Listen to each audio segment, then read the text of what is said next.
gede sekarang, alhamdulillah gede sekarang, udah ganti. Assalamualaikum warahmatullahi wabarakatuh. Alhamdulillah wassalatu wassalamu ala rasulillah wa ala alihi wa sahbihi wa man da'a bi da'watihi wastanna bi sunnatihi ila yaumi liqa'i rabbih. Al-habaib al-afadil al-ulama al-ajilla nafa'ana Allah bi razili 'ulumihim wa bi husni adabihim wa lutfihim. Ja'alana Allah wa iyyahum ma'al habibil mustafa fi jannatin. Orang yang menyambut beliau, kalau dia masih ada ikatan dinas, maka beberapa hari ini kita lihat orang itu dihukum dari jabatannya. Orang yang mengupdate status kalau menulis nama beliau, maka Instagramnya akan diblokir.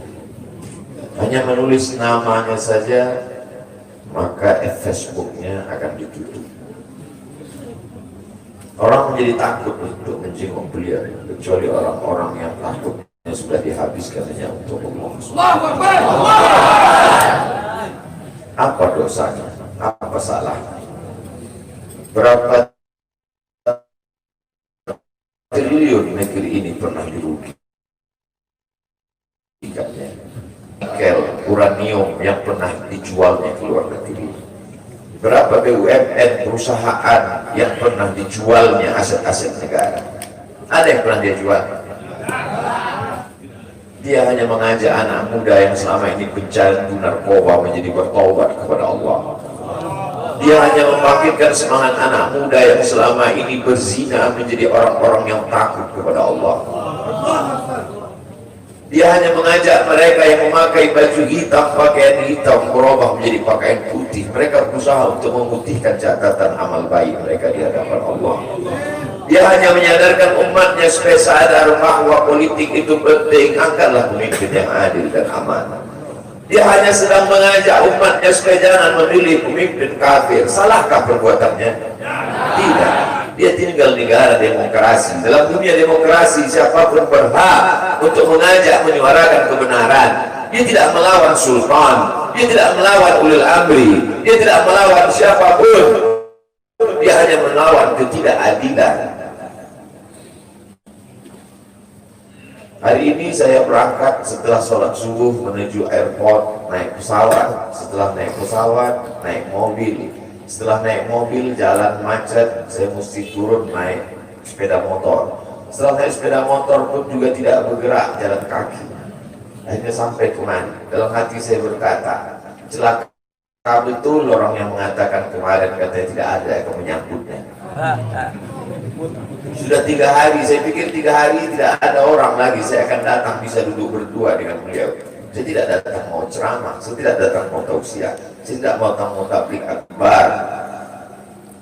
Ternyata yang menyambutnya seramai ini, sebanyak ini, orang berjalan kaki, anak-anak muda berjalan kaki, orang tua, ibu-ibu duduk di pinggir jalan. Apa yang membuat mereka datang kemari? Satu, cinta. Lalu baru ni'aliha ahabu ilayya wa asfali balwaha, kata Qais. Debu yang menempel di sandal Laila lebih dapat menghilangkan rasa sakit dan duka. Hanya cinta kepada Laila, apalagi cinta kepada zuriat Nabi Muhammad SAW. Andai engkau orang alim, andai engkau hafal kitab, andai engkau mengerti kitab kuning, banyak ilmu, tapi ada kebencianmu kepada ahli bait Rasulullah SAW, hilang keberkahan hidupmu. Andai engkau punya derajat seperti seorang wali, andai engkau diangkat Allah sebagai wali, maka jatuh derajat kewalianmu hanya karena kebencianmu kepada ahli bait. Apa kata Kiai Haji Maimun Zubair? Ahli bait itu seperti Quran yang lapuk. Andai ada ahli bait itu yang nakal, yang jahat sekalipun, dia tetaplah seperti Quran yang lapuk. Quran yang buruk, andai titiknya sudah tidak ada lagi, tak akan mungkin kau akan buang. Kau tetap juga akan jaga dia, kau akan cium dia. Kenapa? La yamassuhu illal mutahharun. Allah yang mensucikan. Seorang sahabat Nabi disuruh membuang air bekas daripada bekam Rasulullah SAW. Buanglah ini, kata Rasulullah. lalu kemudian beliau pergi ke belakang. Setelah itu dia datang lagi menghadap Rasulullah SAW. Rasul tahu apa yang dia lakukan karena Nabi dapat wahyu, Nabi terbuka hijab, tapi Nabi ingin bertanya kepada dia. Bukan Nabi tidak tahu, Nabi tahu, diberikan Allah pemberitahuan. Nabi ingin memberitahu siapa yang tidak tahu. Kemana darah bekal tadi kau buat? Kata Nabi, ku minum ya Rasulullah. Mengapa engkau minum? Karena aku tahu bahwa darah yang mengalir dalam diriku membuat aku haram tersentuh api neraka. Mengalir darah itu dari dia kepada Sayyidatuna Fatimah, dari Fatimah kepada Sayyidina Al-Hasan, dari Sayyidina Al-Hasan ada juga kepada Sayyidina Al-Husain, dari Sayyidina Al-Husain kepada Sayyidina Ali Zainal Abidin, dari Zainal Abidin kepada Sayyidina Muhammad Al-Baqir, dari Sayyidina Muhammad Al-Baqir mengalir darah itu kepada Sayyidina Ja'far Sadiq, dari Ja'far Sadiq mengalir kepada Sayyidina Ali Al-Uraidi, dari Ali Al-Uraidi mengalir darah itu kepada Sayyidina Muhammad An-Naqib, dari Muhammad An-Naqib mengalir darah itu kepada Sayyidina Isa sampai kepada Sayyidina Ahmad bin Isa Al-Muhajir, lalu kemudian darah itu mengalir kepada Imam As-Sakaf, Al-Idrus, Al-Haddad, Al-Abbas, dan salah satunya adalah bin Syihab, dan salah satu dari zuriat bin Syihab itu adalah Sayyidi Al-Imam Al-Akbar Al-Habib Muhammad Rizik. Kalau mau hidup tenang, beliau sudah tenang dengan anak menantunya, dengan cucunya, dengan ilmunya. Beliau meraih gelar LC dari Universitas Imam Muhammad Ibn Saud. Dia cukup dengan majlis-majlis maulidnya, cukup. Mengapa dia bersusah payah? Mengapa dia mesti kena fitnah? Dia hanya mengikut darah Sayyidina Al-Husain. Kalau mengikut Sayyidina Al-Hasan lembut, mengikut Sayyidina Al-Hasan lembut sentuhannya. Maka para ahli bait ini mengikut dua aliran, Sayyidina Al-Hasan dan Sayyidina Al-Husain. Kedua-duanya saya cintai. Habaib yang mengikut Sayyidina Al-Hasan, saya datang, saya cium tangan mereka, saya bersilaturahim, lembut gaya mereka. Tapi mereka semua mengajak untuk mencintai Sayyidina wa Maulana Muhammad sallallahu alaihi wasallam. Tapi ada yang seperti Sayyidina Al-Husain menggelegar suaranya, dia huluskan pedangnya untuk musuh-musuh Allah. Keduanya adalah sama-sama diridhai Allah. Innal Hasan wal Husain sayyida syababi ahli jannah. Yang mencintai Sayyidina Al-Hasan, mencintai Sayyidina Al-Husain, yang mencintai zuriat mereka, keturunan mereka, maka dengan cinta itu bekal kita menghadap Rasulullah SAW. Andai aku dihadapkan nanti menghadap Allah, tahajud tak sebanyak Imam Ahmad bin Hanbal, 300 raka'ah fil yawmi wal layla, 300 rakaat sehari semalam. Andai aku dihadapkan kepada Rasulullah SAW, maka jihadku tidak sebanyak Sayyidina Khalid bin Walid. Setiap jengkal kulitnya, setiap tetes darahnya tak lepas daripada tebasan tombak, anak panah dan pedang. Andai aku dihadapkan kepada Sayyidina Maulana Muhammad SAW, amalku tak sebanyak Abdurrahman ibn Auf. Lalu apa bekal wahai Abdul Somad? Adakah ceramah-ceramahmu itu bisa kau jadikan bekal menghadap Allah? Tidak. Sebagiannya sudah diambil oleh tatapan mataku melihat berapa subscriber, follower, dan viewer. Abdul Somad mungkin habis amalnya sudah ria. Satu-satunya yang akan dijadikan bekal menghadap Rasulullah hanyalah aku pernah mencintai keturunan Rasulullah. Aku pernah mencintai zuriat.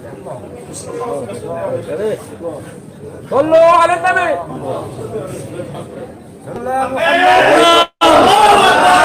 Wahai para pelaku berbuat dosa, wahai para pezina, wahai para peminum khamar yang belum bertaubat, kalau kalian belum sanggup untuk berbuat baik, kalau kalian belum mampu untuk beramal saleh, paling tidak jangan kalian cakiti zuriat Rasulullah. Jangan kalian keluarkan kata-kata, jangan keluarkan kata-kata fitnah. Bagaimana kalian akan menghadap Rasulullah? Bagaimana kalian akan menghadap Rasulullah?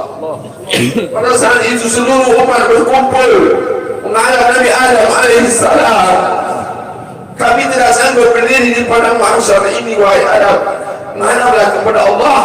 Kata Adam, aku tidak sanggup menghadap Allah, karena dulu Allah berkata, la taqrabu hadhihi syajarah, jangan kau dekati pohon kulbi ini, tapi aku malah memakannya ya Allah. Mereka datang menghadap Nabi Nuh alaihissalam. Kata Nabi Nuh, aku tak sanggup menghadap Allah. anak-anakku durhaka. Sa'awi ila jabalin ya'simuni minal ma'. Aku akan naik ke atas bahtera perahu yang bisa menyelamatkan aku dari air. Aku tak sanggup menghadap Allah, kata Nabi Nuh alaihissalam. Mereka menghadap kepada Nabi Musa, aku tak mampu, kata Nabi Musa. Mereka menghadap kepada Nabi Isa, aku pun malu kepada Allah, karena mereka jadikan sembahan di atas muka bumi Allah. Mereka hanya mampu menghadap Sayyidina Maulana Muhammad SAW. Wahai para pezina, wahai para pelaku dosa, kalau kalian belum mampu beramal soleh, belum mampu bertobat, paling tidak jangan kalian zina zuriat Rasulullah SAW. Bagaimana kalian akan menghadap Rasulullah? Pada saat itu tak ada syafaat.